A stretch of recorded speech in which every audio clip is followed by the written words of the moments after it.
Today, our topic is about the next structure which we call cytoskeleton structure. हमारे साथ cell में through out इस तरह के स्ट्रक्चर पाए जाते हैं जिसको हम साइटोस्केलेटन स्ट्रक्चर कहते हैं। इसने हमारे पास इस सारे साइटोप्लाज्म को एक स्ट्रक्चर जो है उसे दिया है और उसे एक शेप दिया है। और इस सारी ये जो सेल है इसको हमारे पास एक स्ट्रेंथ जो है इससे मिली है जिसको हम कहते हैं साइटोस्केलेटन स्ट्रक्चर।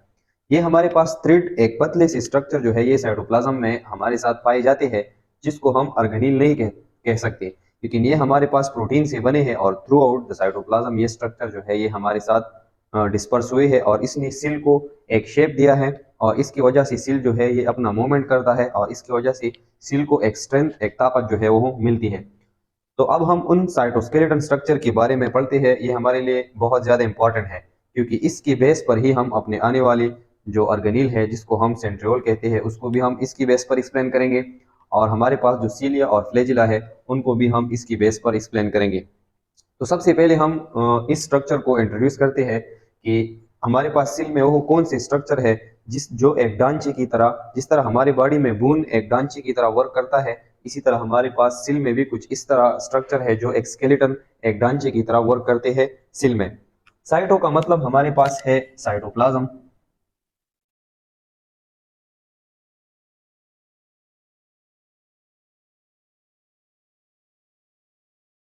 और स्केलेटन का मतलब हमारे पास है ढांचा। स्ट्रक्चर, इस तरह के स्ट्रक्चर हमारे साथ साइटोप्लाज्म में मौजूद है जो साइटोप्लाज्म के लिए एक स्केलेटन का काम करते हैं। Supportive network of fibres collectively called cytoskeleton. हमारे पास एक नेटवर्क जो है, एक जाल जो है साइटोप्लाज्म में हमारे साथ बिछाया हुआ है फाइबर्स का। फाइबर्स हमारे पास लॉन्ग थ्रेड लाइक स्ट्रक्चर होते हैं जो बने होते हैं हमारे साथ प्रोटीन से। तो इस तरह की हमारे साथ एक थ्रेड लाइक लंबे जो स्ट्रक्चर साइटोप्लाज्म में हमारे साथ पाए जाते हैं फाइबर्स के, जिसको हम कलेक्टिवली कहते हैं साइटोस्केलेटन। तो उन सारों को अब हम डिटेल से पढ़ेंगे। रिस्पॉन्सिबल फॉर सेल शेप, इस तरह का जो स्केलेटन इस साइटोप्लाज्म में हमारे साथ बिछाया हुआ है तो ये रिस्पॉन्सिबल है हमारे पास सेल की शेप के लिए। अगर सेल जो है ये अपना स्ट्रेंथ और अपना शेप जो है वो मेंटेन करती है तो हमारे पास इस साइटोस्केलेटल स्ट्रक्चर की वजह से मेंटेन करती है। एंड मूवमेंट, और सेल जो है इसमें जो मूवमेंट होता है इसके अंदर तो वो मूवमेंट भी साइटोस्केलेटन की वजह से होता है। Three kinds of fibre make of the cytoskeleton. हमारे पास जो ये साइटोस्केलेटन साइटोप्लाज्म में बना है तो इसमें हमारे पास थ्री टाइप ऑफ फाइबर जो है उनसे हमारे साथ बना है। उसमें सबसे पहला जो हमारे पास फाइबर है वो हमारे पास है माइक्रोट्यूब्यूल्स। दूसरा जो फाइबर है हमारे पास वो है माइक्रोफिलामेंट और तीसरा जो हमारे पास है इंटरमीडिएट फिलामेंट। ये तीनों फाइबर जो है जो एक थ्रेड लाइक स्ट्रक्चर है, लंबे लंबे स्ट्रक्चर है हमारे साथ सेल में, ये आपस में हमारे साथ कंबाइन हुए हैं और इसने इस सेल को एक स्केलेटन जो है वो दिया है। तो सबसे पहले हम डिटेल पढ़ेंगे माइक्रोट्यूब्यूल्स का। ये माइक्रोट्यूब्यूल जो है ये हमारे लिए बहुत ज्यादा इंपॉर्टेंट है तो इसका डिटेल मैंने कुछ ज्यादा दिया है ताकि अब आने वाले लेक्चरों में हमें सेंट्रियोल और सीलिया और फ्लैजिला की समझ अच्छी तरह आए। सेल में हमारे पास जितनी भी साइटोस्केलेटन की फिलामेंट है तो उसमें माइक्रोट्यूब्यूल जो है ये सबसे ज्यादा थिक है। सबसे ज्यादा इसमें जो मोटा फिलामेंट है वो हमारे पास है माइक्रोट्यूब्यूल। दूसरी बात इसमें यह है कि ये जो थ्रेड लाइक स्ट्रक्चर है हमारे साथ सेल में तो ये हमारे पास है हलो। ये हमारे पास इस तरह स्ट्रक्चर है कि एक पाइप जैसा स्ट्रक्चर है, अंदर इसमें हमारे साथ कैविटी होगी। ये हमारे पास एक सॉलिड स्ट्रक्चर नहीं होगा लेकिन हमारे पास अंदर इसमें एक कैविटी होगी एक पाइप की तरह। ये एक हलो स्ट्रक्चर है हमारे साथ।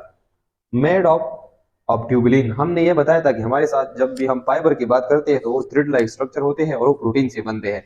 तो हमारे पास माइक्रोट्यूब्यूल जो है वो जिस प्रोटीन से बना है उस प्रोटीन को हम कहते हैं ट्यूबुलिन। ये हमारे पास है प्रोटीन, ये प्रोटीन का एक टाइप है जिसको हम ट्यूबुलिन कहते हैं। तो ये इससे हमारे साथ बना है।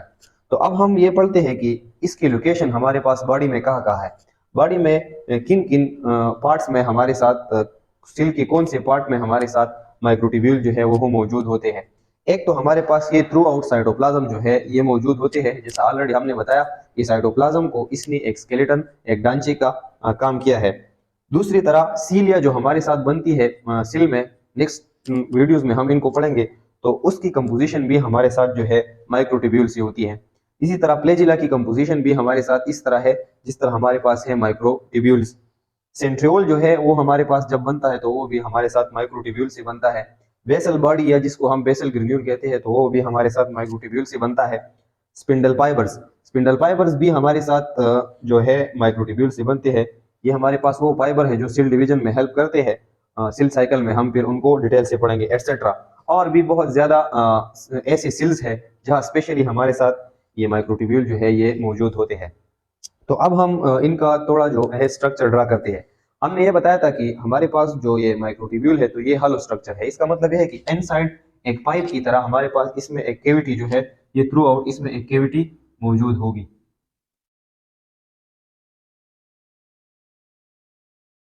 तो इस तरह हमारे पास ये एक स्ट्रक्चर है। हमारे पास जो ये माइक्रोट्यूब्यूल का स्ट्रक्चर है तो इसमें हमारे पास 13 प्रोटोफिलेमेंट है। ये एक प्रोटोफिलेमेंट है। इसी तरह हमारे पास इसकी जो स्ट्रक्चर बनी है वो हमारे पास बनी है 13 प्रोटोफिलेमेंट।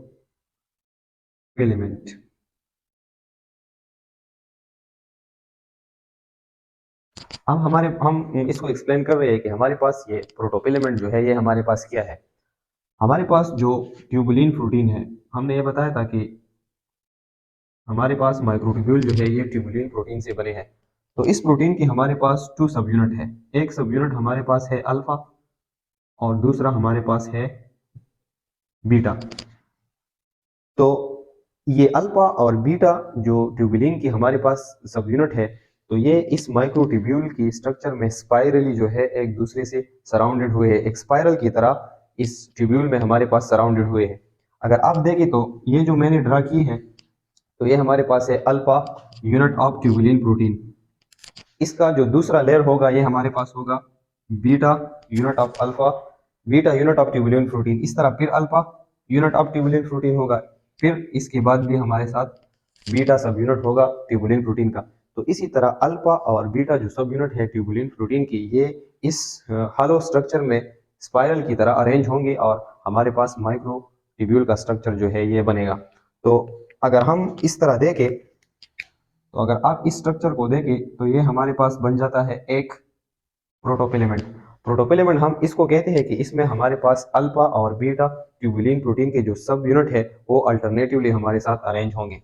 अगर आप देखें तो ये हमारे पास है दूसरा प्रोटोफिलेमेंट, इसी तरह ये हमारे पास है तीसरा प्रोटोफिलेमेंट, इसी तरह ये हमारे पास है चौथा प्रोटोफिलेमेंट। तो ये प्रोटोफिलेमेंट जो है ये इस तरह हमारे पास 13 प्रोटोफिलेमेंट जो है ये हमारे पास एक माइक्रोट्यूब्यूल में होते हैं। तो इस तरह इसका हमारे पास एक स्ट्रक्चर है कि इसमें ट्यूबुलिन प्रोटीन जो है वो स्पाइरली अरेंज होते हैं और उसको हम कहते हैं प्रोटोफिलेमेंट। और ये प्रोटोफिलेमेंट जब 13 प्रोटोफिलेमेंट जो है ये एक माइक्रोट्यूब्यूल का स्ट्रक्चर जो है ये हमारे साथ बनाती है। दूसरा हम पढ़ते हैं माइक्रोफिलेमेंट। माइक्रोट्यूब्यूल का स्ट्रक्चर जो था वो हमारे पास ट्यूबुलिन प्रोटीन से बना था। अब हम पढ़ते हैं कि माइक्रोफिलेमेंट जो फाइबर है वो कौन सी प्रोटीन से बने हैं और वो हमारे पास क्या है। थिनेस्ट सबसे जो पतले हमारे पास फाइबर है साइटोस्केलेटन में तो वो हमारे पास है माइक्रोफिलेमेंट। इसका साइज जो है ये सबसे ज्यादा पतला है। सॉलिड रॉड लाइक स्ट्रक्चर, ये स्ट्रक्चर जो है ये हमारे पास एक रॉड लाइक तरह एक रॉड जैसा सॉलिड स्ट्रक्चर है। इसका मतलब ये है कि ये एक रॉड की तरह स्ट्रक्चर है। इसमें इंटरनल कैविटी हमारे साथ नहीं है। जिस तरह हमारे पास एक रॉड होता है तो इस तरह इसका भी स्ट्रक्चर होता है। इसमें इंटरनल जो स्पेसिस है इंटरनल जो कैविटी है वो कंप्लीटली एब्सेंट होती है। Made up of actin protein, ये जिस प्रोटीन से बने होते हैं उसको हम एक्टिन कहते हैं। एंड सम मायोसिन, और कुछ मायोसिन प्रोटीन जो है वो भी इस माइक्रोफिलेमेंट में हमारे साथ मौजूद होते हैं। लोकेशन, हमारे साथ माइक्रोफिलेमेंट कहाँ है। साइटोप्लाज्म, ये भी हमारे पास एक स्केलेटन की तरह थ्रू आउट साइटोप्लाज्म में बिछाया हुआ है। एक लोकेशन तो हमारे पास ये है। दूसरी हमारे पास है माइक्रोविलाई, हमारे पास जो स्मॉल इंटेस्टाइन है उसमें हमारे साथ विलाई होते हैं। हमारे साथ जो स्मॉल इंटेस्टाइन है स्मॉल इंटेस्टाइन में हमारे साथ इस तरह की विलाय होते हैं। ये विलाय जो है इसको हम एक्सटर्नल प्रोजेक्शंस भी कहते हैं। तो ये प्रोजेक्शन हमारे पास स्मॉल इंटेस्टाइन में इसलिए होती है कि जब हम खुराक खाते हैं तो उसमें जितनी भी न्यूट्रॉन होते हैं तो ये विलाय जो है ये इस स्मॉल इंटेस्टाइन की सरफेस एरिया को इंक्रीज करती है और उस खुराक को जल्दी से एब्जॉर्ब करता है। तो ये विलाय की जो प्रोजेक्शन है ये जो मेंटेन हुए हैं हमारे साथ तो ये हमारे साथ माइक्रोफिलेमेंट की वजह से मेंटेन हुए हैं। इसमें हमारे साथ है माइक्रोफिलेमेंट, ये जो जितनी भी सेल्स है हमारे साथ, तो इसमें माइक्रोफिलेमेंट मौजूद है, तो इस वजह से हमारे पास जो विलाय का ये प्रोजेक्शन है ये मेंटेन हुआ है और इसका जो स्ट्रक्चर है ये मेंटेन हुआ है। तीसरा ये हमारे साथ मसल, मसल की जितनी भी सेल्स है तो उसमें भी हमारे पास माइक्रोफिलेमेंट जो है वो मौजूद है और इसी की वजह से हमारी मसल जो है वो कॉन्ट्रैक्शन और रिलैक्सेशन करती है। तो इस तरह रॉड लाइक शेप है हमारे पास माइक्रोफिलेमेंट का, जो हमारे पास एक्टिन प्रोटीन से बना है। तो ये था हमारे पास सेकंड साइटोस्केलेटन फाइबर, जो हमारे पास एक स्ट्रक्चर है और साइटोप्लाज्म में भी मौजूद है और सेल्स में भी हमारे साथ मौजूद है। इंटरमीडिएट फिलामेंट, इंटरमीडिएट फिलामेंट जो है ये हमारे पास वो फिलामेंट है जिसकी साइज माइक्रोट्यूब्यूल और माइक्रोफिलामेंट के दरमियान है। इसका मतलब ये है कि इसका साइज जो है ये हमारे पास माइक्रोट्यूब्यूल से कम है और इसका साइज जो है ये माइक्रोफिलामेंट से ज्यादा है। माइक्रोफिलामेंट जो है ये थिनेस्ट है, सबसे ज्यादा छोटा है। और इंटरमीडिएट फिलामेंट से ऐसी फाइबर हमारे साथ सेल में मौजूद है जिसका जो साइज है ये हमारे पास माइक्रोट्यूब्यूल और माइक्रोफिलामेंट के दरमियान है। माइक्रोट्यूब्यूल से इसकी डायमीटर हमारे पास कम है और माइक्रोफिलामेंट से इसकी डायमीटर हमारे साथ ज्यादा है, तो इसीलिए इसको हम कहते हैं इंटरमीडिएट। इंटरमीडिएट का मतलब है दरमियान में। तो ये इस तरह की फिलामेंट है जो इस तरह की साइज में इसकी वेरिएशन है। तो ये तीन जो है, ये तीन ट्यूब्यूल्स जो है, ये तीन फाइबर जो है ये हमारे साथ प्रोटीनेशियस फाइबर है जो एक दूसरे के साथ मिलते हैं और सेल को एक स्केलेटन जैसा फ्रेमवर्क जो है वो प्रोवाइड करता है, जिसको हम कहते हैं cytoskeleton structure. So in the next video, we will discuss centriole. So you can take a screenshot.